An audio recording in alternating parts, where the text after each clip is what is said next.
참 사랑의 아버지 하나님, 은혜를 감사합니다. 오늘도 주님께서 저희들에게 베풀어 주시는 사랑으로 말미암아 저희들은 주의 은총 받은 자녀로서 오늘 허락해 주신 이 삶을 주 안에서 넉넉하게 이기며 승리하며 복된 삶을 누리며 살아가게 될 줄로 믿습니다. 오늘도 그 일을 이루시고자 저희들에게 말씀을 통하여 우리를 위로하시며 격려하시며 새 힘으로 우리를 강건하게 하시는 우리 주님의 놀라운 사랑의 음성을 말씀을 통하여 다시 듣게 될 때 저희들의 영혼이 새 힘을 얻고 강건하여 일어나 주께서 허락하신 이 삶을 통하여 천국과 영생을 소망하며 살아가게 도와주옵소서.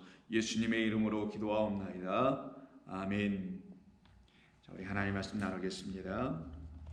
계속해서 이사야서 61장, 오늘도 본문은 같습니다. 1절로 3절입니다.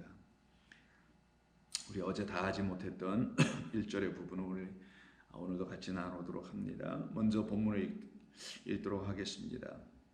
주 여호와의 영이 내게 내리셨으니 이는 여호와께서 내게 기름을 부으사 가난한 자에게 아름다운 소식을 전하게 하려 하심이라.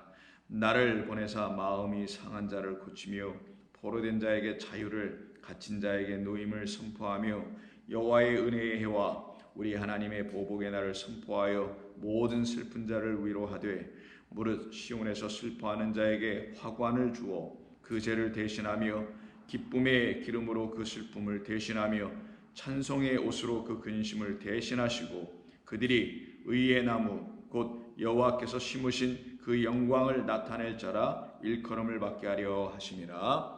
아멘. 말씀드린 대로 오늘은 어제 우리가 말씀을 다 나누지 못했던 그 1절의 상반 부분에 해당되는 주 여호와의 영이 내게 내리셨으니 이는 여호와께서 내게 기름을 부으사라는 말씀입니다. 여호와 하나님께서 기름을 부으셨다, 우리에게 영으로 임하셨다라는 말은 하나님의 영이 우리에게 임하였음이 무엇인지를 가르치기 위해서, 또한 알려주시기 위해서 이렇게 우리에게 글로써 알려주시고 남겨주신 것입니다. 주 여호와의 영이 저와 여러분에게 다 임하게 되면 어떤 일이 일어나게 되냐면 하나님의 놀라운 은혜의 복음의 이야기가 들려지기 시작하는 것입니다. 하나님의 놀라운 은혜를 담은, 사랑을 담은 그 복음을 우리에게 들려주시기 위해서 이 땅에 오신 그리스도 예수님으로 말미암아 하나님의 복음을 듣게 될 때 그 복음을 들은 사람들을 놓고 주 여호와의 영이 임하였기 때문이다, 다른 말로 하면 기름 부음이 있기 때문이다 라고 말씀하게 되는 것입니다. 그러면 여호와의 영이 임한 이유, 그 기름이 부어진 이유가 분명히 드러나게 되겠죠. 그 목적과 이유는 우리의 눈을 떠서 우리로 하여금 우리가 전에 보지 못했고 전에는 깨달아 알지 못하여 우리의 마음에 온전히 갖지 못했던 여호와 하나님, 그 우리의 영원하신 영존하신 아버지가 누구이신지를 이제 분명히 바라보며 알게 하시고자 하시는 그 뜻을 이루기 위해서 우리에게 영을 부으셨음을 말하는 겁니다. 그래서 하나님의 영, 소위 우리가 알고 있는 성령을 받은 사람들은 성령이 각 사람에게 임하여져서 그 임하였음을 알고 있고 깨닫고 있고 확신하는 사람들에겐 반드시 복음이 동시에 증거되어 있다라는 것을 말합니다. 여러분에게 하나님의 그리스도의 온전한 복음이 증거되어 여러분을 육에서 끝내지 아니하고 육은 육이요 영은 영이라고 말씀하신 그대로, 육으로 난 것은 육이요 영으로 난 것은 육이라고 말씀하신 그대로 육에서의 삶으로 끝나지 아니하고 거기에서 영으로 넘어가는 삶을 살아가게 하죠. 그걸 갖다가 거듭났다, 다시 났다, 새롭게 지어졌다라고 합니다. 그러면 하나님의 말씀의 능력은 우리를 새롭게 지으시는 것이지요. 저와 여러분을 이 세상이 알지 못하는 하나님의 말씀, 그 영 진리로 우리를 새롭게 지으심을 우리가 알고 살아가게 되는 것입니다. 그들을 갖다가 하나님의 영을 받은 자들이라고 합니다. 그 영을 받은 많은 사람들을 대표하여 한 사람의 예를 우리가 어제 나눴던 사람이 바로 우리가 잘 알고 있는 사울이 바울이라는 사람이죠. 사울, 큰 자라는 의미를 갖고 있는 자가 바울, 아무것도 아니라는 의미를 갖고 있는 그 같은 사람으로 하나님께서 바꾸어 버리시죠. 여호와 하나님이 우리 가운데 생명의 하나님이라는 사실을 알지 못하면, 더군다나 무엇으로 알지 못하면 복음인 그리스도 예수 그리스도로 말미암아 이루어지고 완전해진 그 하나님의 말씀으로 알지 못하면 우리는 여전히 사울적 존재로 살아갈 수밖에 없어서 세상의 왕이 되며 세상의 왕들의 삶을 추구하며 그것을 찾는 자의 삶에서 벗어나지 못하게 되나 그 사울에게 있었던 악령이 떠나가죠. 즉 하나님의 영이 아닌 거짓된 말들이 지배하고 있었던 그 영적 존재들이 이제는 그들을 더 이상 지배하지 못하게 되며 하나님의 생명의 말씀을 갖고 있는 다윗 왕처럼 그 왕이 본질적으로 바뀌게 되는 것을 사울이 바울이 되는 것으로도 그려 설명해 주신 것입니다. 그래서 그에게 이미 그의 눈이 이미 귀신 들린 자의 눈들에게는 항상 눈 멀고 말 못함이 있었다고 하죠. 그래서 눈이 멀고 말을 하지 못하게 된 상태, 이 상태를 갖다가 사도행전 9장에서 다메섹 도상으로 가는 그 길 중에서 만났던 우리 주님에 대한 이야기, 주님을 만난 이 사울에 대한 이야기였죠.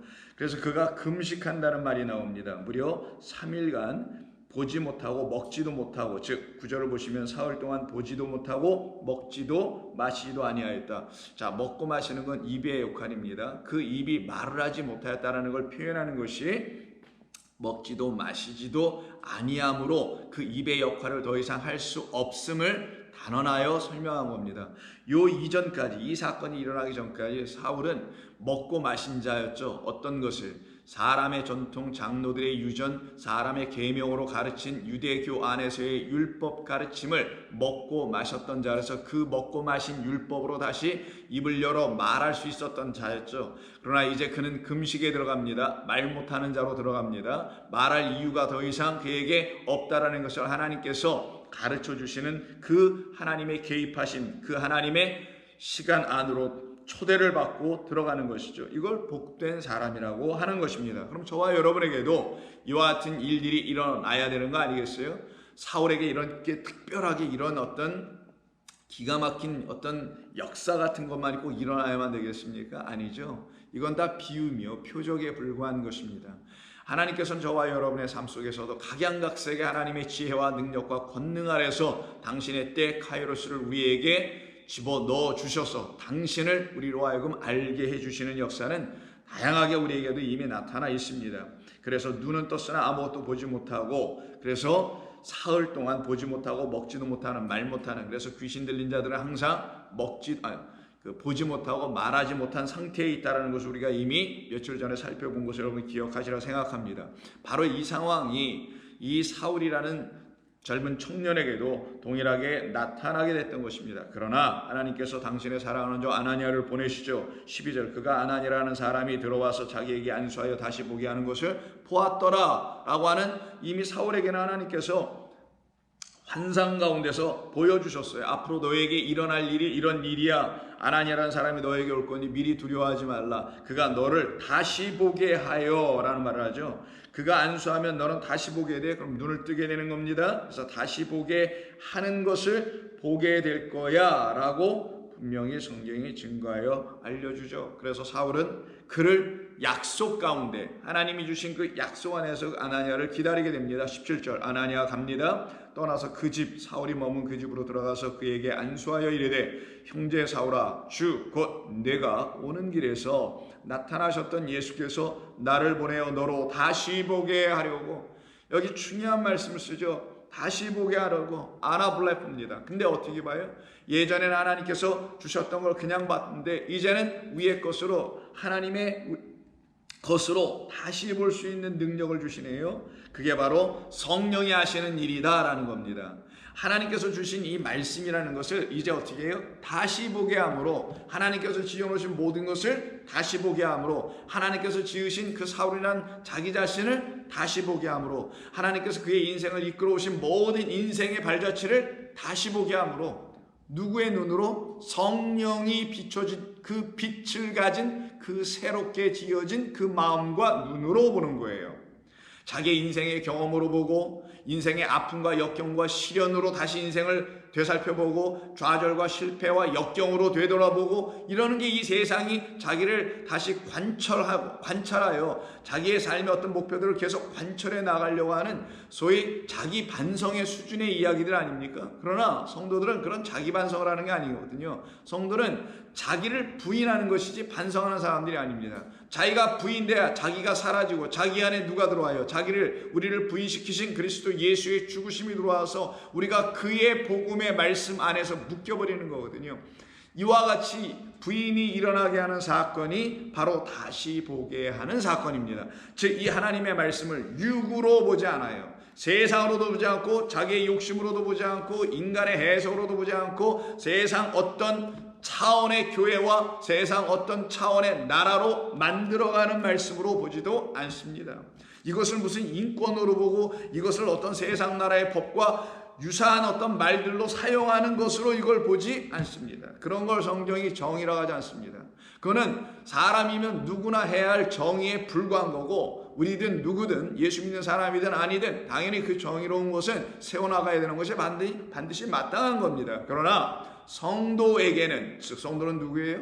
하나님의 영을 가진 자, 하나님의 말씀이라는 하늘의 말씀을 가진 자들은 이 말씀을 나를 하늘로 가게 하는 그 길로, 그 의의 길로 인도하게 하기 위한 길라잡이의 말씀이라는 것을 알게 되면 이걸 어떻게 세상 것으로 육으로, 그걸 육이라고 그래요. 보이는 것으로 읽고 보이는 것으로 취하여 보이는 것으로 다시 내놓아 해석하여 사람들을 그 보이는 것을 취하여 그 보이는 것을 이루며 살아가도록 독려하는 말을 이 성경을 가지고 할 수가 있겠냐는 것이죠. 그거는 불가하다는 겁니다. 언제까지는 그렇게 할 수 있는가? 다메섹이라는 사울을 예를 든다면 다메섹에 이르기 전까지는 그렇게 할 수 있어요. 그러나 다메섹에 도착했을 때 그 다메섹으로 가는 길에 우리 주님께서 그에게 찾아오시는 우리 주님의 도래하심, 우리 주님께서 그에게 도착하심의 역사가 일어나야만이 그는 다시 보게 되는 역사가 나타나게 되는 겁니다. 이것은 저와 여러분 모두에게 공이 일어나야 할 일이며 그 일어나야 할 일을 우리 주님께서 이루어내신 겁니다. 그래서 우리가 예수 믿는 사람 소위 된 거예요. 그래서 우리가 아버지의 그 영원한 나라의 백성임을, 그 나라가 이미 내 안에 들어와 있음을 우리가 알고 살아가는 것이죠. 그러니 성령이 아니고서는 다시 볼 수가 없어요. 왜? 이게 하나님의 영이거든요. 영을 담고 있는 거거든요. 이 영이 이 안에 있는 숨겨진 것, 은밀한 것, 비밀한 것, 그리스도의 복음이라는 이 비밀이 우리에게 드디어 들춰나는 것. 들춰나면 이 육이 영으로 바뀌어버리는 거예요. 사망이 생명으로 바뀌는 겁니다. 그거를 부활이라고 하고 새로 지어짐이라고 성경은 우리에게 계속해서 말씀해 주시는 것이죠. 그러니 다시 보게 되고 성령으로 충만하게 하신다 하니 충만해야 합니다. 어느 정도까지 채워지고 이러는 게 아니라 우리의 모든 전 존재를 완전히 하나님의 영으로 채워져야 되는 거예요. 그렇지 않으면 또 일곱 그 귀신 마귀가 다시 들어오게 되기 때문인 거예요. 즉시 사울의 눈에서 어떤 역사가 나타나냐? 바로 다른 데서 역사가 나타나지 않고요. 그 눈에서 나타나요. 왜? 눈이 멀었거든요. 눈에서 딱 뭐가 떨어져 나냐? 비늘 같은 것이 벗겨져 다시 보게 된지라. 그러면 그 비늘이 자기를 덮고 있었다라는 걸 모르고 살았다는 것이죠. 맞습니다. 우리도 우리에게 어떤 비늘이 있다라는 걸 모르고 사는 거예요. 진짜 무슨 그 붕어나 물고기 속에 있는 그런 비늘이 우리에게 있는가? 아니죠. 우리에게 있는 정말 우리가 알지 못했던 비늘, 나의 눈을 가려버렸던 것. 그래서 그 가려진, 마치 선글라스 같은 걸로 이렇게 가려진 그거를 통하여 보았다라는 거예요.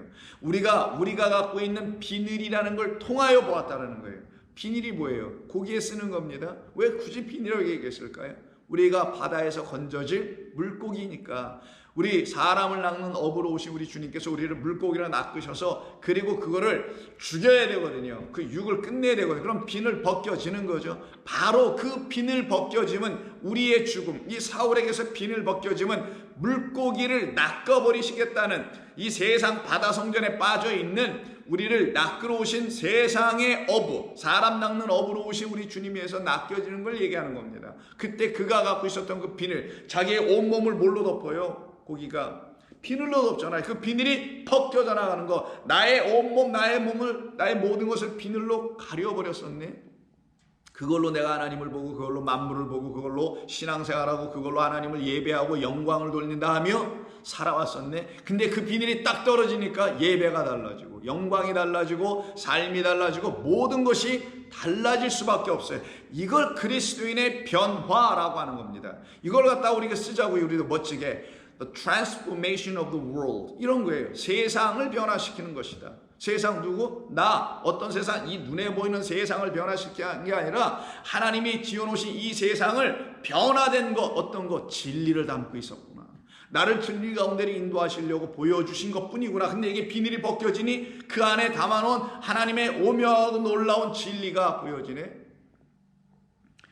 이와 같은 역사가 우리 가운데 일어나게 하시려고 사울의 이야기를 누가를 통해서 하나님께서 기록하게 하십니다. 그리고는 어떻게 해요? 이걸로 끝나지 않죠. 금식했다 그랬죠. 금식이 끝나는 거죠. 여기서. 왜? 신랑이 들어왔으니까. 성령으로 들어왔으니까.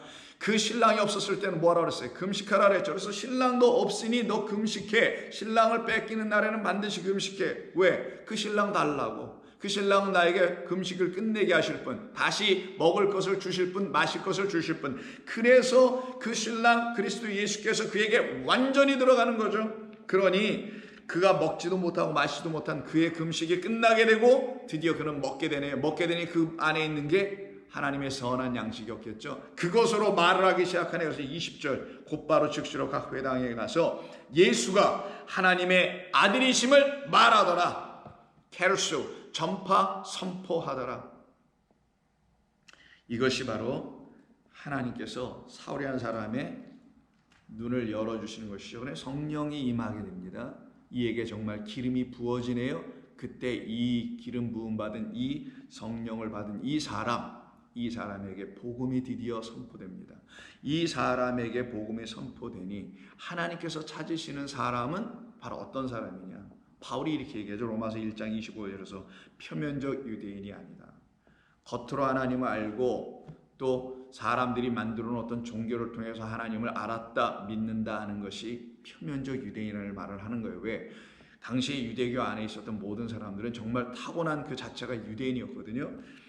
그럼 그들은 그 나라와 영광과 제사와 예배와 구원과 뭐 이런 등등이 다 자기들에게는 있다고 생각하고 이방, 저 유대교 밖에 있는 유대인이 아닌 비유대인들, 그들에게는 그런 것이 없다고 생각하여 자기들은 구원을 받은 하나님의 택한 성민이다, 거룩한 백성이다 생각했단 말이에요. 그걸 놓고 바울은 뭐라고 하냐면 나도 한때 그게 그런 것인지 알았다 라고 얘기하면서 그를 놓고 그런 상태의 자기와 그와 같은 유대인들을 놓고 표면적 유대인이 진짜 유대인이 아니요 표면적 육신의 할례가 아니니라. 여기서 왜 표면적 유대인과 그리고 표면적 육신의 할례를 같은 것으로 연결하여 바울은 말하고 있을까요? 그게 왜 성령과 기름 부음과 눈을 뜸과 다시 보게 됨과 다시 태어남과 무슨 다 관계가 있길래 왜 할례가 있어도 나오나요?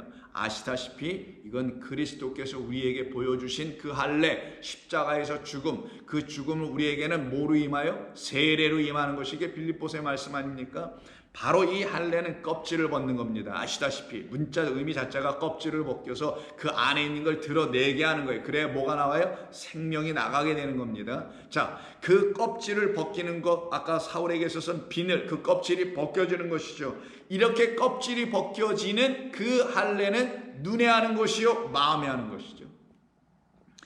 바로 그와 같은 할례가 일어난 유대인들을 놓고 뭐라고 그 다음 절 29절에서 말하냐면 2장 29절 오직 이면적 유대인이 유대인이며 할례는 마음에 할지니 그것은 곧 영에 대한 것이다. 영에 있고 영으로 하는 것이다. 할례는 뭘로 하는 것이냐? 이 육의 말씀으로, 즉 이 문자적인 이 말씀으로 여기에 있는 역사와 여러 가지 이야기로 하는 게 아니라 그 모든 이야기, 역사, 어떤 것들이 말하는 건 전부 다 영, 하늘의 하나님을 이야기하는 진리에 대한 것들 뿐이다. 그러니 우리가 할례를 받는다는 것은 그 진리의 영으로 말미암아 내 마음에 하나님의 말씀이 드러나게 되는 거다. 이게 갇혀졌었는데 보이지 않았었는데 그 껍질이 벗겨지듯이 드러나게 될 것이다. 그래서 율법 조문이라는 겉으로 보이는 그 비늘에 있는 게 아니요, 그것으로 보는 게 아니라 그 비늘로, 율법 조문이라는 그 비늘로 이렇게 성경을 보는 게 아니라 하나님을 보는 게 아니라 이웃을 보는 게 아니라 세상을 보는 게 아니라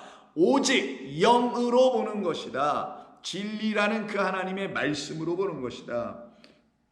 그 칭찬이 사람에게서 아니요 다만 하나님에게서이니라. 그러면 율법이 나음이 무엇이며 할례는 무슨 유익을 우리에게 가져다 주어야 하는 것인가 라고 하며 사도 바울은 계속해서 언급하여 말하고 있죠. 바로 이 이면적 유대인이 있죠. 이 크롭토라고 하는 보이지 않는다는 의미, 감춰졌다라는 의미, 혹은 비밀스럽다라는 그런 의미, 바로 그런 하나님 그 은혜 안에 있는 당신의 백성들, 그들이 유대인이며 그들을 위해서 이 땅에 기름 부음을 받고 오신 왕이 바로 그 이면적 유대인들의 왕이라는 거예요. 그 이면적 유대인들에게 왕이 되시기 위해서 왕으로 오셔서 그 이면적 유대인들에게 당신의 영을 부으셔서 하나님의 영을 가진 자들은 이면적 유대인이며 그렇지 않은 자들은 율법 전문에 여전히 기웃하고 있는 사람들은 그냥 표면적 유대인인데 나는 그 이면적 유대인의 왕들이다 라고 말하시는 겁니다. 그래서 요한복음 18장에 보면은 빌라도의 법정에 끌려가셔서 빌라도하고 대화가 있죠. 빌라도의 일종의 빌라도의 예수님을 향한 신문인데 그 신문하는 과정에서 내가 유대인의 왕이냐라고 묻게 되는 거 우리가 한번 이걸 나눴던 적이 있었습니다. 그러나 우리 주님께서는 나는 너희들이 생각하는 이 표면적 세상 나라 그 세상 유대인들의 나라가 내 나라가 아니다라고 36절에서 말씀하시죠. 내 나라는 이 세상에 속한 것이 아니니라. 만일 내 나라가 이 세상에 속한 것이었더라면 내 종들이 싸워서 나로 유대인들에게 넘겨지지 않게 하였겠지 라고 말씀하죠. 맞죠? 마치 이 세상의 나라, 이 나라 왕, 저 나라 왕이 서로 부딪히고 싸우면 당연히 그렇게 하는 것처럼 그러나 내 나라는 여기에 속한 나라가 아니다 라고 말씀하시며 37절에서 빌라도가 다시 이르되 그럼 내가 왕이 아니냐? 예수님께서 말씀하십니다. 아니야, 내 말과 같이 나는 왕이다. 나는 왕이니라. 내가 왕이니라. 내가 이를 위하여 태어났으며 이를 위하여 세상에 왔나니 곧 진리에 대하여 증언하는 왕. 그래서 무릇 진리에 속한 자, 내 나라에 속한 자, 그 이면적 유대인, 진리라는 그 영으로 하나님의 말씀을 알게 된 자, 영으로 하나님의 말씀을 진리로 또한 알게 된 사람들, 이들은 내 음성을 들었기 때문에 이 하나님의 말씀을 비롯된 율법이 진리로 들려지게 된 사람들, 그들을 위한 왕이 바로 나야. 그런 진리의 영으로 당신이 오셔서 이스라엘 백성 모두에게, 이 땅에 있는 우리 모두에게 당신의 영을 부어주실 수 있는 유일한 분, 그래서 주 여호와의 영이 내게 임하셨으니 내가 너희에게 이제 나의 영을 부어주러 온 거야. 그 영을 부음을 받은 사람들을 이면적 유대인이며 그들만 내 나라에 속한 자들이며 내 나라의 백성이며 그들 안에는 진리가 있다, 이런 말씀이고요. 그래서 우리 주님께서 진짜 당신이 정말로 그 여호와의 영의 임하심을 가지고 이 땅에 오셨다라는 것을 알려주려고 부활하신 후에 바로 당신의 제자들에게 다시 찾아가시죠. 약속하신 대로 찾아가십니다. 그 아버지의 성령을 주시겠다고 하셨던 그 약속을 이루시기 위해서 찾아가셔서 요한복음 20장 22절에 이 말씀을 하시고 그들을 향하여 숨을 내쉬며 이르시되 성령을 받으라. 그러면 어떻게 돼요? 너희들은 죄사함을 받게 되리라. 하나님의 영, 기름 부음을 받는 것과 죄사함이 이렇게 연결되어 있다는 겁니다. 하나님의 영을 받는다는 것은 하나님의 말씀을 육으로 보지 않고 영으로 듣고 있다는 거예요. 생명으로 듣고 있다는 거예요. 나를 살려내는 이야기로 듣고 있다는 거예요. 그것이 바로 나의 죄를 용서해 주시는 이야기로 다시 들려질 거라는 것이죠. 바로 그와 같은 역사가 이들에게 나타나게 됩니다. 그러니 이와 같이 하나님의 영을 가진 사람들, 그 영을 받아야 될 사람들, 바로 저와 여러분들 모두에게 나타난 사건은 하나님의 성령이 임하는 오순절 사건이 반드시 필히 일어나게 되면 오순절 사건을 통해서 어떻게 되냐? 드디어 말을 하는 자들이 되게 됩니다. 근데 그 말은 알아듣게 하는 예언의 말로 복음으로 이 세상을 향하여 선포하는 자들이 되죠. 그런데 이 세상 나라는 어떻게 됩니까? 우리 예수님을 십자가에 못 박은 것처럼 그와 같이 하나님의 영으로 세상을 향하여 그 영이 없는 세상, 그리스도 예수를 알지 못하고 하나님을 알지 못하여 경거망동하며 죄악 가운데서 신음하고 있는 세상을 향하여 복음을 선포하게 되면 그들이 할렐루야라고 영접하기보다는 오히려 박해하죠. 그래서 2장 이후, 사도행전 2장 이후 4장에 걸쳐서 끊임없이 하나님의 종들인 그 사도들과 하나님의 말씀으로 성령을 입은 그 성도들에겐 박해가 끊임없이 임하게 됩니다. 그러나 베드로와 요한이 4장 19절 이하에서 이렇게 고백을 하고 담대하게 그 제사장들 앞에서 말하죠. 베드로와 요한이 대답하여 이르되 하나님 앞에서 너희의 말을 듣는 것이 하나님의 말씀을 듣는 것보다 옳은가 판단하라. 우리가 보고 들은 것을 말하지 아니할 수 없다 라고 담대하게 이야기합니다. 그리고는 그 담대한 마음으로 결국은 하나님께서 그들을, 베드로와 요한, 그 초대교회 성도들을 그 옥에서 또 풀어내어 주시죠. 그리고는 25절에서 24절에서 그들이 함께 모여서 기도하는 모습을 다음과 같이 보여줍니다. 그들이 듣고 한 마음으로 하나님께 소리 높여 이르되 대주제여 천지와 바다와 그 가운데 만물을 지으신 이시오 또 주의 종 우리 다윗 조상 다윗의 입을 통하여 성령으로 말씀하시기를. 그래서 다윗이 뭐였다고요? 수금을 연주하여 사울에게 있었던 악령을 몰아내는 그 사람이 다윗. 그래서 그 다윗의 후손으로 오신 누구? 그리스도 예수. 그래서 같은 영, 같은 세례 안에 있다는 걸 설명하는 겁니다. 어찌하여 열방이 분노하며 족속들이 허사를 경영하였는고 세상의 군왕들이 나서며 관리들이 함께 모여 주와 그의 그리스도를 대적하도다. 항상 육체로 난 자들은 성령으로 난 자들을 박해하는데 지금도 그러하니라 라고 말하죠. 마찬가지입니다. 바울 때만이 아니고 초대교회 때만이 아니라 지금도 마찬가지입니다. 과연 헤롯과 본디오 빌라도는 이방인과 이스라엘 백성과 합세하여 하나님께서 기름 부으신 누구? 거룩한 종 우리 주 예수를 거슬러 하나님의 권능과 뜻대로 이루려고 예정하신 그것을 행하려고 이 성에 모였나이다. 주여 이제도 그들의 위협함을 굽어 보시옵고 또 종들로 하여금 담대히 하나님의 말씀을 전하게 하여 주시오며 손을 내밀어 병을 낫게 하시며 표적과 기사와 거룩한 종 예수의 이름으로 이루어지게 하옵소서 하더라. 빌기를 다하며 이렇게 함께 기도했어요. 모인 곳이 진동하더니 무리가 다 성령이 충만하여 담대히 하나님의 말씀을 말하더라. 하나님의 기름 부음을 받았다. 기름 부음을 받은 종이다. 기름을 부음 받은 왕이다 라고 한다면 그들에겐 반드시 어떤 것이 있다고요? 이렇게 하나님의 말씀으로 충만하게 됩니다. 성령 충만 하나님의 말씀은 없는 것, 이건 불일치죠. 잘못된 겁니다. 성령을 받았다면, 성령이 우리 안에 정말 거하시다면, 즉 하나님의 말씀이 우리 가운데 이제 율법의 조문으로 읽혀지지 아니하고 이건 계명으로 들려지지 않고 하나님의 약속의 말씀, 언약의 말씀이며 하나님께서 우리에게 맹세해 주신 말씀이라는 것을 깨달아 알게 될 땐 그들이 반드시 입이 열려 하나님의 말씀을 전하게 되어 있게 됩니다. 바로 이와 같이 하나님의 말씀을 담대히 전하는 것은 하나님께서 보내신 거룩한 종, 그도 누구로? 기름 부음을 받고 보내신 그 종으로 말미암이죠. 그래서 먼저는 유대인에게서 표면적 유대인들에게서 이면적 유대인들이 나오게 되며 겉으로는 완전히 표면적 또 이면적도 아닌 이방인들 가운데서도 복음을 듣고 정말 하나님이 찾으시는 그 유대인들이 나오지 않겠어요?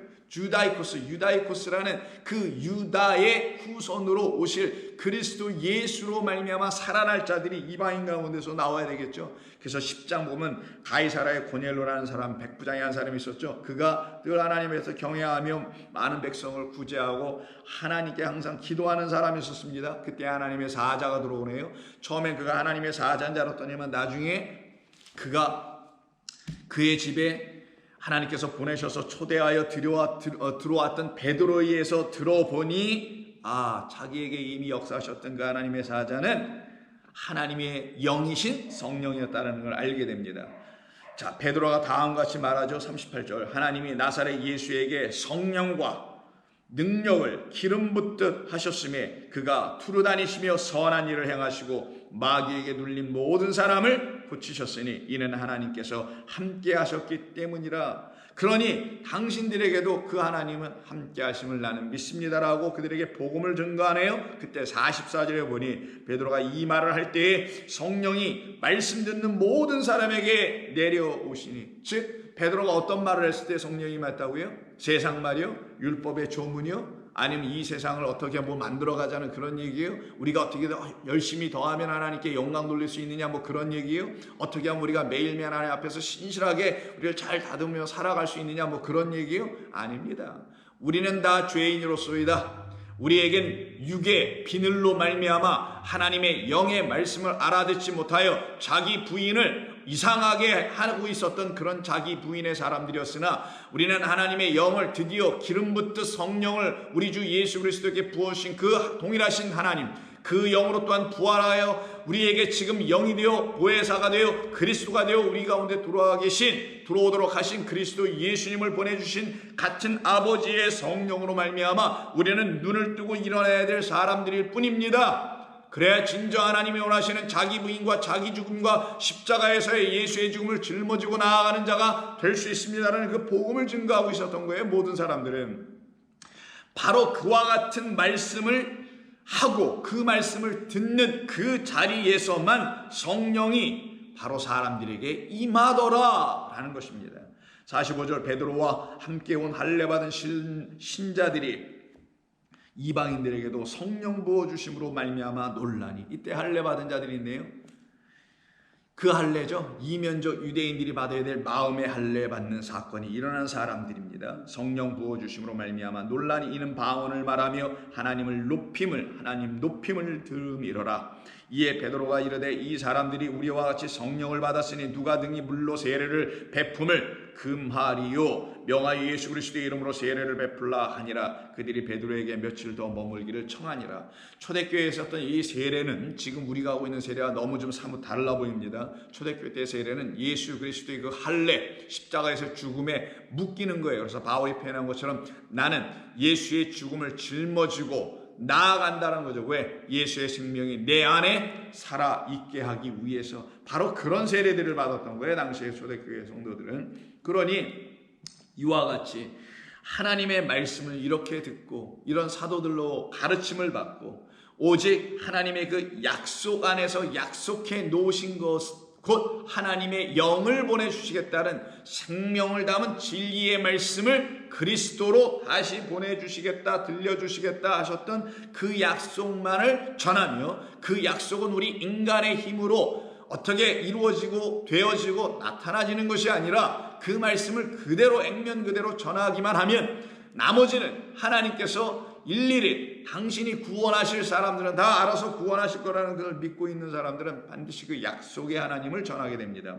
고린도 후서 1장 20절은 그 약속의 하나님을 전하고 있었던 바울이 고린도 교회를 향하여 다시금 하나님의 약속에 대하여 회복시켜주는 그 말씀을 상기시켜줘서 그들로 하여금 세상 사람이 말해주는 어떤 이상한 약속들을 붙들고 살아가게 하지 아니하고 오직 하나님의 약속만을 의지하며 살아가도록 이끌어주는 말을 1장 20절 뒤에서 말합니다. 하나님의 약속은 얼마든지 그리스도 안에서 나이가 되나니 그런즉 그로 말미암아 우리에게 아멘 하게 하여 하나님께 영광을 돌리게 되느니라. 하나님의 말씀은 우리에게 항상 약속을 전제한 말씀들이었다라는 거예요. 그 약속은 그리스도 예수 안에서 언제든지 다른 말로 하면 아멘, 이루어진다.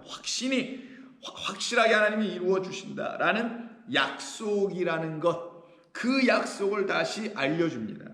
그리고는 우리를 너희와 함께 그리스도 안에서 굳건하게 하시고 우리에게 기름을 부으신 이는 하나님이시라. 그 약속이 그리스도 예수 안에서 우리에게 기름을 부으신 곧 하나님이셨다. 그럼 그 하나님께서 기름 부으심을 통하여 우리에게 주시려고 하셨던 약속은 22절. 그가 또한 우리에게 인치시고 보증으로 우리 마음에 성령을 주셨느니라. 그러면 여기서 성령을 하나님께서 우리에게 약속해 주셨는데 그 성령은 반드시 그리스도 예수, 왜? 그가 먼저 기름 부음 받고 오신 종이니 그로 말미암지 않고서는 우리에게 동일하게 인치심의 역사, 우리를 당신의 하나님의 백성으로 보증해 주시는 그 역사가 성령을 통해서 확증되어 우리 가운데 들려지지 않게 되기 때문입니다. 그러나 그로 말미암아서야만이 우리는 비로소 하나님의 약속이 이루어지게 됨을 우리가 알게 되며 깨닫게 되게 되죠. 이때 우리가 여기서 생각해 봐야 될 것은 21절에 우리를 너희와 함께라고 합니다. 이때 우리라는 존재를 누구라고 우리는 생각해야 할까요? 여기서 우리라는 사람을 누구라고 해야 될까요? 여기서 우리는 성령을 받은 사람이에요. 인침을 받은 사람들입니다. 이 우리는 다른 바 아닌 우리 주 예수 그리스도께서 이 땅에 도대체 나와 무슨 관계로 이 땅에 오신 것인지, 나에겐 어떤 존재가 되시기 위해서 이 땅에 오신 것인지, 그는 도대체 누구이신지를 알게 됐을 때 그리스도 예수 안에서 인쳐지는 겁니다. 그 그리스도 예수님이 누구인지를 알지 못한 상태에서는 우리에게 인침과 성령이 기름 부음 붓듯이 임하여지지 않게 되는 거예요. 그래서 우리는 너희들과 함께, 고린도 교인들과 함께, 이때 우리는 바울의 동역자들 말이겠죠. 그 우리라는 사람들은 다 어떤 사람들이냐? 마가복음 14장에 한 사건에 나타난 어떤 여자가 있는데 그 여자와 같은 성도들이다라는 걸 전제하는 겁니다. 한번 가서 보실까요? 성령을 받은 사람들은 전부 다 이렇게 되어 있습니다. 자, 14장 3절에 보니까 예수께서 베다니 나병 환자 시몬의 집에서 식사하실 때 한 여자가 매우 값진 향유 곧 순전한 나드 한 옥합을 가지고 와서 그 옥합을 깨트려 예수의 머리에 부으니 라는 한 사건이 일어납니다. 어떤 사람들이 화를 내어 서로 말하되 어찌하여 이 향유를 허비하는가? 이 향유를 세상 돈으로 환산해 보면 무려 300데나리온 이상의 가치가 있는데 그것을 갖다가 팔면은 가난한 자들에게 양식을 사서 줄 수도 있을 터인데 라고 하면 어떤 사람들이 화를 내더라는 거예요. 가난한 자들에게 이 300데나리온 이상으로 팔아서 줄 수 있었겠도다 하며 그 여자를 오히려 책망하는지라. 이때 예수께서 이르시되 가만두라. 너희가 어찌하여 그를 괴롭게 하느냐? 그가 내게 좋은 일을 하였느니라. 가난한 자들은 항상 너희와 함께 있으되 아무 때라도 원하는 대로 도울 수 있거니와 나는 너희와 항상 함께 있지 아니하리라. 그는 힘을 다하여 내 몸에 향유를 부었던 그 일은 다른 일이 아니라 내 장례를 미리 준비하였던 것이라. 아니, 이 여인이 지금 값진 향유, 이 향유 300데나리온의 가치가 있는 그 값어치가 나가는 이 향유를 예수님의 머리에다 다 부어버립니다. 근데 예수님은 그것을 놓고 어느 누구도 말하지 않았던 그것을 놓고 뭐라고 말씀하시냐? 저 여인이 한 것은 나의 죽음, 장례를 준비하고 있는 것이야. 그럼 이 여인은 예수님을 누구로 보았다라는 거예요? 자기를 위하여 당신의 머리를 내려놓으러 오신 하나님의 아들로, 하나님이 약속해 주신 그 아들로 기다리고 있었던 여인이었기 때문에 그 하나님이 약속해 주신 아들로 보았다라는 것이죠. 그 예수님은 이 여인에게 당신은 나를 살려주시기 위해서, 나에게 새 생명을 주시기 위해서 당신의 생명을, 그 머리를 내게 주시려고 오신 분이니 당신은 나에게 이런 분입니다. 당신은 나에게 300데나리온의 분입니다. 당신은 나에게 생명을 주시러 오신 분입니다. 그러니 나는 당신으로 말미암아 그 사랑을 이제 깨달아 알게 되는 사람입니다. 당신이 아니면은 나는 살 길이 없는 사람입니다. 라고 이 여인은 이 예수님을 향하여 이렇게 그 향유 옥합을 들고 찾아 나온 여인이 되게 됩니다. 이때 그 머리에 향유를 발랐다라는 그 말의 의미는, 그 예수님은 이 여인에게 누가 되는 것이냐면 기름 부음을 받아야 될 분이 됐다라는 거예요. 누구에게? 그 여인 자신에게. 그 여인이 들고 있는 향유를 예수님의 머리에 부었다라는 것은 예수님은 이 여인으로 말미암아 그 향유 부음을 받아야 되는 겁니다. 그럼 이 관계는 어떻게 되냐? 향유 부음을 받는 그리스도 예수와 향유를 붓게 될 여자의 관계가 형성이 되죠. 여자란 우리 성도를 말하는 겁니다. 우리는 그리스도를 누구로 봐야 하냐? 내게 누구로 오신 분? 여호와의 영이 기름 부음을 받고 오신 분으로 깨달아 알게 될 때 그는 나에게 뭘 전해줘요? 복음을 전해줘요. 그 나에게 생명의 이야기, 나를 살려내는 이야기, 나를 영으로 받고 그 아버지의 나라에 데리고 가시는 그 분으로 그 예수 그리스도를 보게 되면 그는 바로 주 여호와의 영으로 오신 분, 그 여호와 영이 그에게 임하여 있음을 나는 이제 알았노라 라고 할 수 있는 그 여자가 되는 거예요. 그때 그 여자가 어떻게 한다고요? 당신이 바로 약속의 그 하나님의 아들이었군요. 그 나라를 위해서 오신 유대인의 왕이시군요 라고 하니 그 왕들 항상 뭐를 받아요? 기름 부음을 받죠. 그래서 그 여인이 갖고 있는 기름을 그 예수님에게 부어주는 겁니다. 그러니 이 여자에게 예수님은 누구예요? 왕이죠. 예수님에게 있어서 이 여자는 생명입니다. 생명의 하나님입니다. 만왕의 왕입니다. 그래서 이 여자가 그 예수님에게 기름을 붓게 되는 역사가 나타납니다. 가난한 자들에게 이 향유를 써야지 하며 책망하는 어떤 무리들이 등장을 하잖아요. 그런데 사실 이 여인은 그 가난한 자, 이 300데나리온이 아니면은 나는 살아날 길이 전혀 없다라는 것을 들려주는, 그 말을 해주는 사람이 하나도 없었는데 오직 이 예수님만 나에게 그 말씀, 나라는 가난한 심령에 그 복음을 전해신 유일한 분이라는 사실을 알았기에 가난한 자는 다름이 아닌 바로 이 본문 상황, 이 집안에서는 그 여자 한 사람이었던 것이고요. 나머지는 자기들이 가난한 자라는 걸 알지도 못하고 있었던 것이죠. 주 여호와 영이 내게 임하시면 내가 가난한 자들에게 복음을 전하는 것인데 바로 이 예수 그리스도만 이 여인에게는 누구라고요? 기름 부음을 받고 여호와 하나님이 약속 가운데 보내주신 그 후손이었구나. 그 아들 나사렛 예수셨구나. 그것을 알게 된 그 여인은 예수님의 다른 데도 아니고 머리에 붓습니다. 왜?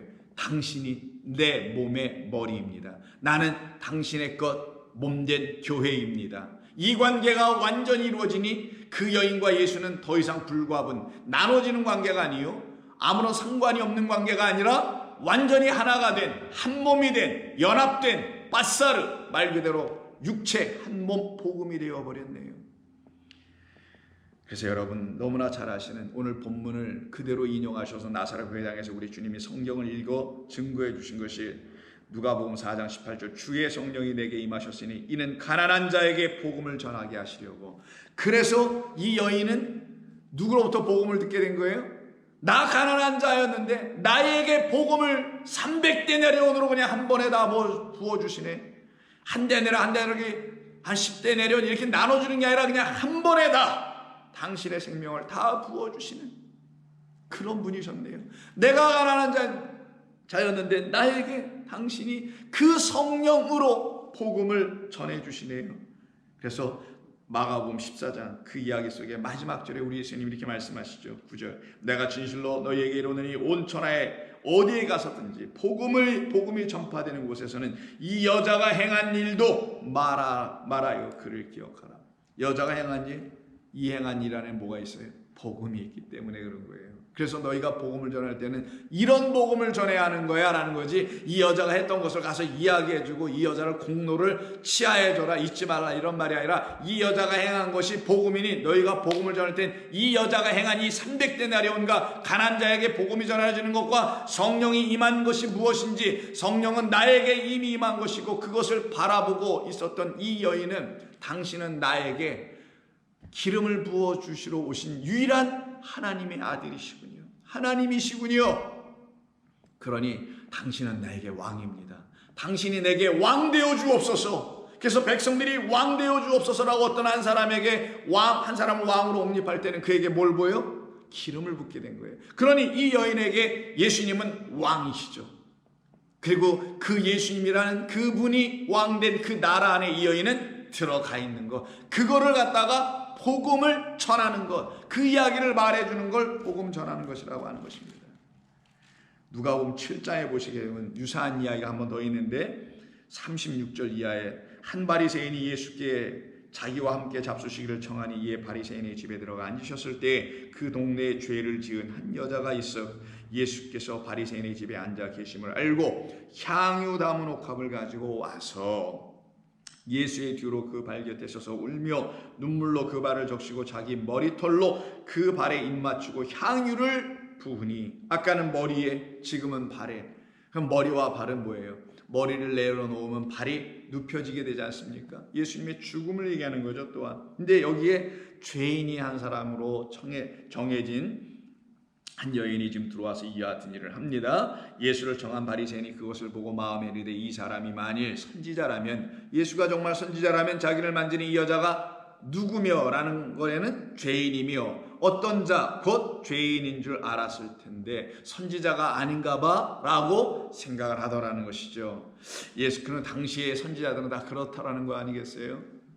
죄인과 선인, 의인 이런 거나 나누고 있는 자들이 그때 당시에 그 거짓된 선지자들의 일이었다는 걸 말해주는 것이죠. 예수께서 대답하여 이르시되 시몬아 내가 네게 이를 말이 있다 하시니 그가 이르되 선생님 말씀하소서. 이르시되 빚 주는 사람에게 빚진 자가 둘이 있어 하나는 500데나리온을 줬고 하나는 50데나리온을 줬는데 갚을 것이 없으므로 둘 다 탕감하여 주었으니 라고 할 때 이 탕감 얘기 한번 들어볼까요? 이때 둘을 얘기하죠. 그럼 둘은 누구겠어요? 바리새인을 대표하는 이 시몬과 그 시몬의 집에 들어와 있던 이 죄인이란 여자겠죠. 이 둘이 다 갚을 것이 없는 자. 근데 갚을 것이 없다는 걸 철저하게 지금 알게 된 사람은 시몬이라는 그 바리새인이 아니고 이 여자였던 것이죠. 나는 갚을 것이 없습니다. 아무것도. 그걸 알고 있는 사람은 오직 갚을 수 없는 그 하나님의 은혜로 말미암아 용서받게 하시겠다는 하나님의 사랑의 그 복음의 이야기를 듣는 사람만이 탕감을 정말 온전히 받게 된다는 것을 증거하는 이야기입니다. 갚을 것이 없으므로 둘 다 탕감하여 줬으니 둘 중에 누가 더 그를 사랑하게 되냐? 이때 사랑 얘기를 보내네요. 누가 더 사랑하게 되냐? 상식적으로 생각해 보니 내 생각에는 많이 탕감을 받은 자니이다라고 시몬이 대답을 합니다. 맞다. 내 판단이 옳다 하시고 그 여자를 돌아보시며 왜 그 여자를 돌아봐요? 많이 탕감을 받은 사람은 그 여자이기 때문에 만약에 시몬이라는 그 바리새인이었으면 그에게 바로 내가 많이 탕감을 받은 자구나. 그러니 내가 그 하나님의 사랑을 더 많이 받은 자겠구나. 그 사랑을 받았으면 죄인, 의인 이걸로는 나누지 않았을 텐데 너 스스로가 죄인인데 내가 누구를 놓고 죄인이니 의인이니 말할 수 있겠는가? 라는 그 은혜를 받은 자 너였어야 되는데 우리 예수님은 그 시몬에게 바로 그 바리새인에게 눈을 돌리지 아니하고 여자에게 눈을 돌리시면서 그 여자를 돌아보시며 시몬에게 말씀을 시몬에게 하십니다. 그것은 우리 예수님의 제스처죠. 이 여인이 바로 탕감을 많이 받은 자요. 이 여인이 은혜로만 구원받은 자요. 이 여인은 자기의 공로가 전혀 없는 자라는 사실을 알게 된 자요. 이 여인은 하나님의 그 사랑을 지금 받은 자니라 라고 가르치시기 위해서 말은 시몬에게 지금 하시는 것이죠. 그래서 그 여자를 돌아보시며 그러나 시몬에게 이르시되 이 여자를 보느냐? 내가 네 집에 들어올 때 너는 내게 발 씻을 물도 주지 아니하였으되 이 여자는 눈물로 내 발을 적시고 그 머리털로 닦았으며 너는 내게 입맞추지 아니하였으되 그는 내가 들어올 때부터 내 발에 입맞추기를 그치지 아니하였으며 너는 내 머리에 감람유도 붓지 아니하였으되 그는 향유를 내 발에 부었느니라. 이러므로 내가 네게 말하노니 그의 많은 죄가 사하여 졌도다. 그의 많은 죄가 어떻게 한 번에 사여지나요? 무슨 회개기 돌아왔나요? 밤새도록 울고 그랬나요? 아니죠. 뭘 받았어요? 이 여인은요? 하나님의 사랑을 배웠어요. 하나님의 사랑을 깨달았다라는 것이죠. 하나님의 사랑이 그 여인을 용서해 줄 수 있는 유일한 것이었다라는 걸 이 여자는 알았다라는 거예요. 이러므로 많은 그 여인의 죄가 사하여졌도다. 이는 그의 사랑함이 많음이라. 사함을 받은 일이 적은 자에게는 사랑이 적게 사랑하느니라. 이에 여자에게 이르시되 내 죄 사함을 받았느니라. 이게 우리 주님의 말씀이죠. 그때 우리 주님은 한 번 더 말씀하시길 내 믿음이 너를 구원하였으니 평안히 가라. 그럼 이 여인에게는 하나님의 사랑이 무엇인지를 알게 된 사건이 일어나죠. 바로 그 사람들이 그 사람들을 누구라고 하냐? 그리스도라는 예수님만이 나에게 여호와 하나님만이 나에게 기름을 부으실 수 있는 유일한 나의 생명의 하나님이요 나를 구원하실 나의 왕이요 나는 그의 나라 그의 집에 거하기를 소원하며 바라며 그것을 약속으로 믿고 살아가는 성도입니다 라고 하는 모든 사람들에게는 이 역사가 나타나죠. 대표적으로 구약성경에서 기름을 부은 첫 번째 사람은 바로 사람에게 기름을 붓지 아니하고 돌기둥에다가 기름을 부었던 누구? 야곱이라는 사람이었죠. 근데 알고 보니까 이게 돌기둥에 단순히 돌 기둥이 한 돌덩어리에다가 뭐 이렇게 기름을 부은 사건이 아니었음을 우리는 창세기 28장 10절 이하의 이야기를 통해서 알게 됩니다. 야곱이 부엘사바에서 떠나 하란으로 향하여 가죠.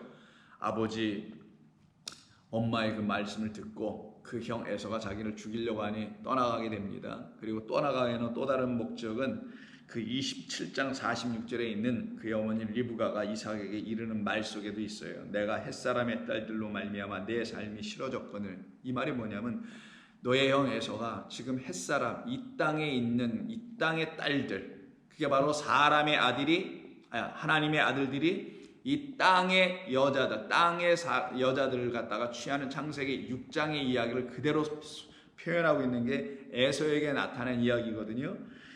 내가 햇사람의 딸들로 말미암아라는 건 에서가 이 땅의 사람들을, 여자들을 취하여 그들과 결혼하고 있다. 내가 이게 정말 싫다라고 얘기하는 거예요. 야곱이 만약 이 땅의 딸들, 곧 그들과 같은 햇사람의 딸들 중에서 아내를 맞이하면 내 삶이 내게 무슨 재미가 있으랴 라고 해서 이삭과 리브가가 그 둘째 아들을 보내는 거예요.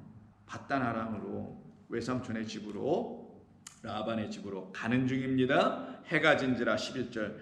한 곳에서 유숙하려고 그곳에서 돌 하나를, 하나의 돌이에요, 딱 하나 돌 가져다가 베개로 삼고 거기에 누웠더라. 우리 성경에서는 이간접 돌을 갖다가 갖다 눕혀놓고 그걸 갖다가 베고 자니까 이걸 베개로 설명했습니다만은 성경은 베개라고 하는 단어를 쓰지 아니하고 로시, 아시죠? 머리라는 말을 씁니다. 베개가 아닌 머리예요. 사실은 한 돌은 그에게 머리라는 걸 알려주는 거죠. 그것도 어떤 머리? 그를 위해서 미리 준비하고 있던 머리. 그가 지금 부엘사바를 떠나서 베델 루스라는 이 곳까지 오게 되는데 여기까지 오기 전까지 이미 거기에서 기다리고 있었던 돌 하나, 한 돌이 있었는데 그 돌을 이가 취에다가 자기를 위하여 모할 돌, 자기가 누울 때 그 누움을 받쳐줄 돌로 사용을 합니다. 꿈에 본지 사닥다리가 하늘에서 열려 내려오게 되는 일이 있죠. 그리고는 신비한 꿈을 꾸고 난 다음에 여기가 바로 하나님이 계신 곳이구나, 여기가 하늘의 문이구나, 하나님이 딴 데 있는 것이 아니라 여기가 하나님의 집이구나 해서 17절 이에 두려워하여 이르되 두렵도다. 이곳이요 이것은 다름 아닌 하나님의 집이요 이는 하늘의 문이로다 하고 야곱이 아침에 일찍 일어나 그 베개로 삼았던 돌, 누워있던 돌이에요. 근데 이게 루시, 머리입니다. 머리가 어떻게 해요? 누워있어요. 좀 전에 그 300데나리온의 그 향유옥합을 갖고 있었던 여자가 어디에, 예수님이 어디에 그 향유를 부었습니까? 머리에 부었죠. 그 머리가 여기서 뭐로 표현됐어요? 베개로 번역했지만 사실 베개가 아니라 머리로 번역하는 게 맞습니다. 야곱이 아침에 일찍 일어나 머리로 삼았던 돌을 이렇게 읽어야 되는 거예요. 그 머리로 베개를 삼고 누워, 이런 말이에요. 그러니 그 머리는 누구?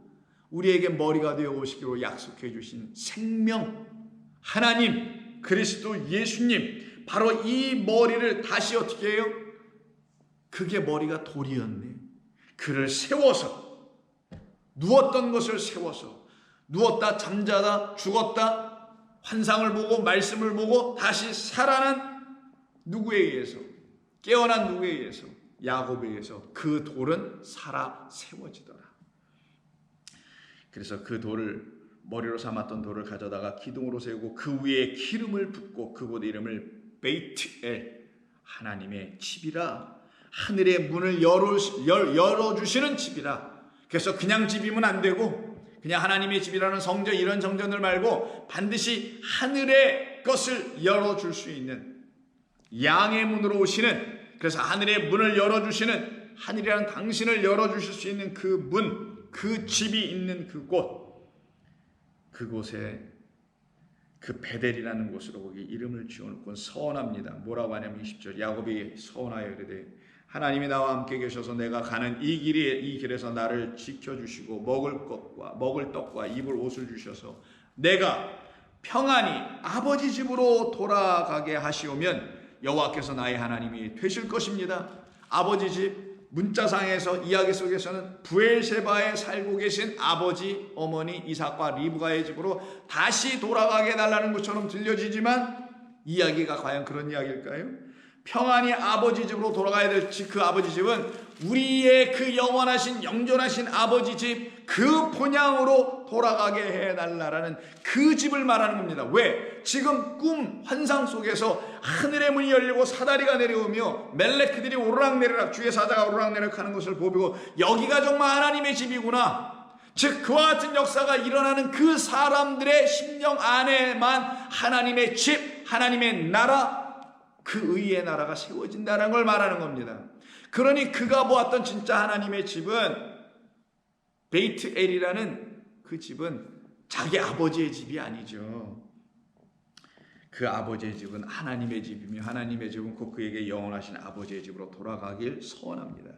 그로 인하여 22절에 내가 기둥으로 세운 이 돌이 하나님의 집이 될 것입니다. 이 돌이 뭐예요? 알고 보니까 로시, 머리네요. 그래서 베레시트가 나오는 거예요. 그래서 베이트, 그 집에서 머리로 두고 계셨던 분이 거기서 머리가 나와서 이제 누구에게 머리가 되어 들어와요? 야곱에게 머리가 되어 들어오고 우리들에게 머리가 되어 들어오는 그 머리를 둘 집으로 삼는다라는 표현이, 내가 기둥으로 세운 이 돌이 하나님의 집이 될 것이요. 그러면 그 머리가 내게, 그리스도라는 그 머리가 내게 들어오시면 뭘로? 그 약속의 산돌로 들어오시고 그 머리가 되어 오셨다는 약속해 주신 말씀을 내가 이제 받게 되면, 그래서 받았던 사람이 아까 마가복음 14장에서 누가복음 7장에서 어떤 그 여자가 바로 그 여인, 그 예수님에게 예수님 머리 위에다 향유를 부었던 일이 바로 이 야곱이 하나님이 그에게 보여주셨던 환상의 뜻이 무엇인지 알고 그 자기가 베고 있었던 게 단순히 베개가 아니구나, 이게 뭐예요?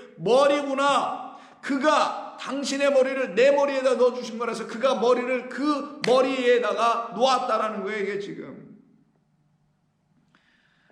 그러니 이 돌이 하나님의 집이 될 것이요, 이 베개가, 이 로시 머리가 있는 내 안에 있을 때, 야곱 안에 있을 때, 그 야곱 안에는 뭐가 된다고요? 하나님이 거하실 영원한 집이 될 것입니다. 하나님께서 내게 주신 모든 것에서 10분의 1을 내가 하나님께 반드시 드리겠습니다. 이때 10분의 1, 소위 11조라는 것이죠. 당신이 바로 그 하나의 돌입니다. 그래서 한 돌을 쓴 거예요. 당신이 그 한 분으로 오신 분입니다. 내게 그 돌, 유일한 돌, 산돌, 나를 살려내실 살아계신 하나님이십니다. 그분을 안으로, 머리로 영접한 그 300데나리의 가치의 향유옥합을 예수의 머리에 부어 주시는 사건이 저와 여러분에게도 동일하게 나타나게 될 때, 그들은 다 어디로 가요? 하나님의 그 집, 아버지의 집으로 가는 사람들. 근데 아버지의 집이 어딘지 우리가 알지 못하니 지금 이 땅에서 살아가는 동안에는 그 아버지 집을 우리로 정해 주시고, 야, 내가 너희 안에 거할 거야, 여기를 우리 안에 정해 주시고 우리 안에 함께 거하시며 살아가시니. 그래서 바단-아람에서 20년간 라반의 집에서 종살이 하듯이 살다가 아내 넷을 얻고 다시 이제는 가야 하는데 이렇게 생각만 하고 있었던 그 야곱에게 하나님께서 찾아오십니다. 꿈에 31장 11절 보면 꿈에 하나님의 사자가 내게 말씀하시기를 야곱아 야곱아 하기로 내가 대답하여 여기 있나이다 라고 대답하죠. 그때 13절에서 나는 베델의 하나님이라. 20년 전의 이야기. 베델의 하나님이라. 내가 거기서 기둥에 기름을 붓고 거기서 내게 서원하였으니 지금 일어나 이곳을 떠나 내 출생지로 돌아가라. 그럼 출생지가 어디예요? 출생지는, 실제 그의 육적 출생지는 부엘셰바입니다. 그러나 그가 다시 태어난 그 출생지는 어디예요? 아버지의 집이었네요. 하늘의 문, 여기는 아버지의 집, 하나님의 집으로 나왔던 그 베델이에요. 그 베델은 이 땅에 있는 것이 아니라 하늘이라는 곳을 가르치는 것이죠. 거기가 우리가 태어난 곳.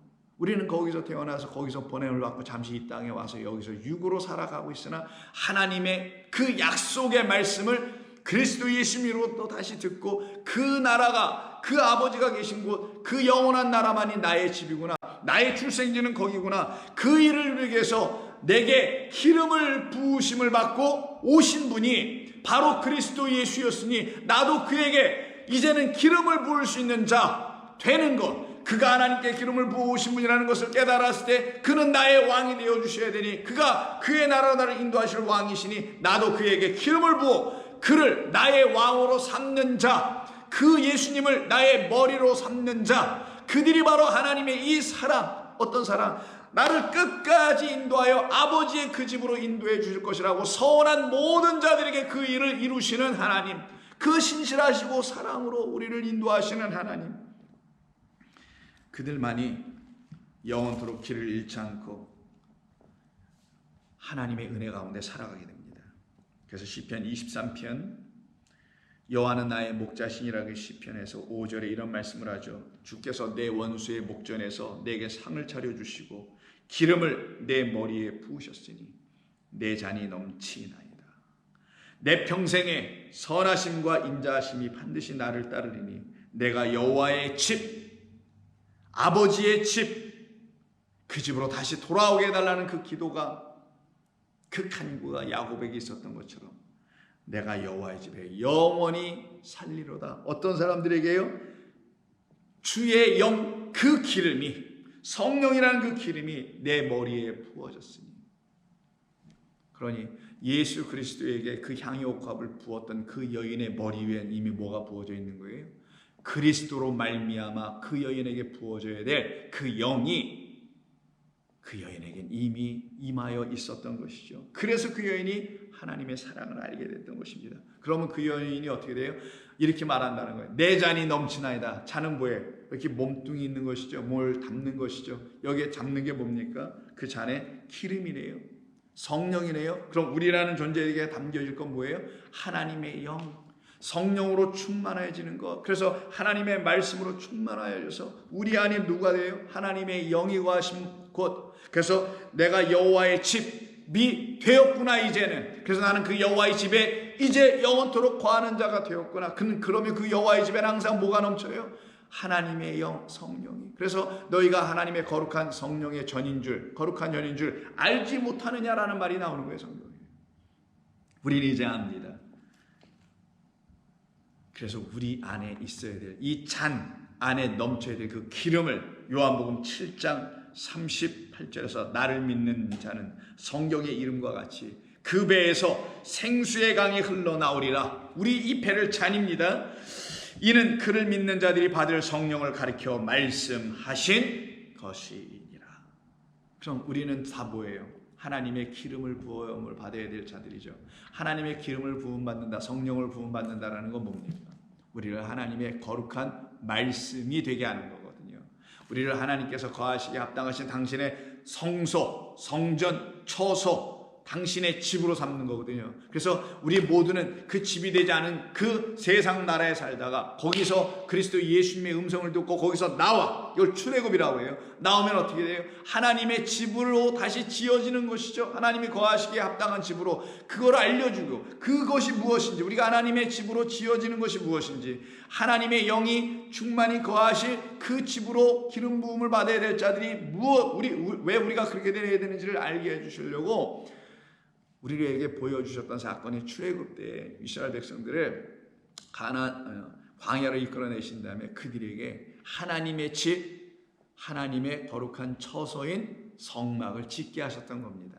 그 성막을 다 지으면 출애굽이 딱 끝나는 거예요. 출애굽기 40장 보시면은 성막을 다 지어놓고 그 안에 있는 모든 기명들이 있죠. 그 기구들을 다 어떻게 하냐? 거룩하게 만듭니다. 그래서 어떻게 하냐? 그 기구 모두에게 관유, 아까는 향유, 관유, 기름을 부어줍니다. 9절, 40장 9절. 또 관유를 가져다가 성막과 그 안에 있는 모든 것을 발라 그것과 그 모든 기구를 거룩하게 하라. 전부 다 기름은, 성령은 우리를 거룩하게 하는 거예요.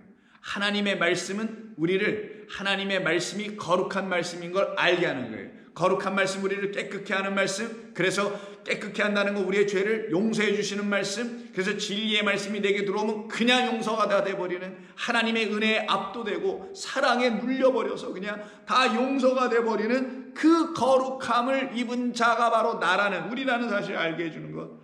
또 13절에 보니 아론에게 거룩한 옷을 입히고 그에게 기름을 부어 거룩하게 하여 그가 내게 제사장의 직분을 행하게 하라. 그럼 이 거룩함을 입은 사람들, 이 사람들은 제사장, 그들은 항상 뭐가 임해요? 성령이라는 기름 부음을 받네요. 그 기름 부음은 그들을 거룩하게 하는 하나님의 말씀 영으로 할지니 라는 그 말씀이 이루어진 사람들이죠. 그들을 놓고 누구라고 하냐?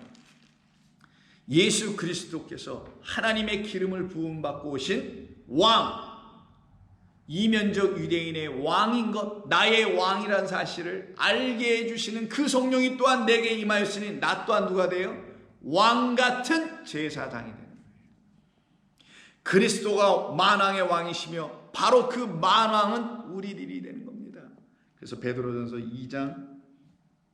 2장에 보시면은 5절 이하에서 5절부터 볼 게 아니라 4절부터 보는 게 낫겠네요. 사람들에게선 버림받았으나 하나님께는 택하심을 입은 보배로운 산돌, 아까 야곱이 취했던 그 하나의 돌, 누구? 예수께 나아가자. 산돌, 야곱이 베개로 베었다고 하는 그 머리를 뭐라고 하냐? 살아있는 돌이다. 예수님이다. 너희도 이 산돌같이 신령한 집으로 세워져야지. 거룩한 집, 신령한 집, 영적인 집, 하나님의 말씀을 이젠 영으로 다 깨달아 알아가고 있는 그 집, 그래서 하나님의 집, 베델이 되어 있는 그 집으로 돌아갈 수 있는 자들이 되는 거죠. 신령한 집으로 세워지고 예수 그리스도로 말미암아 하나님이 기쁘시게 받으실 신령한 제사를 드릴 거룩한 제사장이 될지니라. 이들을 놓고 뭐라고 하냐? 말씀을 순종하는 자들이라고 하죠. 9절, 그러나 너희는 택하신 족속이요 왕같은 제사장들이요 거룩한 나라요 그의 소유가 된 백성이니 이는 너희를 어두운 데서 불러내어 그의 기이한 빛에 들어가게 하신 이의 아름다운 덕을 선포하게 하려 하심이라. 이게 복음의 일꾼들. 너희가 전에는 백성이 아니더니 이제는 하나님의 백성이요 전에는 그 유를 얻지 못하였더니 이제는 그 유를 얻은 자니라. 하나님의 사랑을 얻은 자, 그들이 바로 누구라고요? 주 여호와의 영이 내게 임하셨으니 이는 내가 기름 부음을 받았기 때문이라. 우리 주 예수 그리스도로 말미암아 그 기름 부음을 받고 오신 그 왕으로 말미암아 그 왕이 나에게 머리요 나에게 산돌이시며 내가 그 산돌 그 머리에 기름을 부음으로 나는 여호와의 집에 영원히 거할 수 있는 이 놀라운 은혜의 관계가 하나님과 우리 사이에서 그리스도와 우리와 사이에서 이루어지게 하시려고 하셨던 이 모든 것을 약속이라고 해요. 이 약속을 이루시기 위해서 약속이 또 무엇인지 우리로 알게 해주시기 위해서 성령을 보내주시기로 또 약속해 주셨던 겁니다. 그러니 성도는 날마다 그 성령을 의지하며 구하며 성령 안에서 하나님의 말씀을 들으며 성령 안에서 이 땅의 세상을 지나가는 사람들이 될 때에 그들은 좌우로 실족하지 않게 되며 날마다 기름 부음을 받아 가난한 자에게 복음을 전할 수 있는 그 같은 성도로 세워져 가게 됩니다. 그들의 삶을 하나님이 복되게 하실 것입니다. 기도하겠습니다. 아버지 하나님 고맙습니다. 저희들에게 주신 이 말씀을 통해서 우리를 당신의 영원한 백성으로 삼아내시고자 이 놀라운 은혜의 이야기들을 이 성경에 가득 담아주시고 이 성경을 우리 주님께서 주신 성령으로 그 성령을 통하여 보게 하셔서 드디어 우리의 눈을 가렸던 비늘들은 다 벗겨버려 주시고 이제 새로운 눈으로 보고 이제 입이 그 진리를 말할 수 있으며 그 진리는 먼저는 가난한 자 나에게 우리 주님 오셨다는 것을 아니 그 강도 만나 쓰러져 죽어가고 있는 나에게 오셨다는 사실을 아니 나에게 그 복음을 전하는 자 되게 하여 주시오며 또한 그 복음을 우리 이웃에게 전할 수 있는 종들이 되게 도와주옵소서. 예수님의 이름으로 기도하옵나이다. 아멘.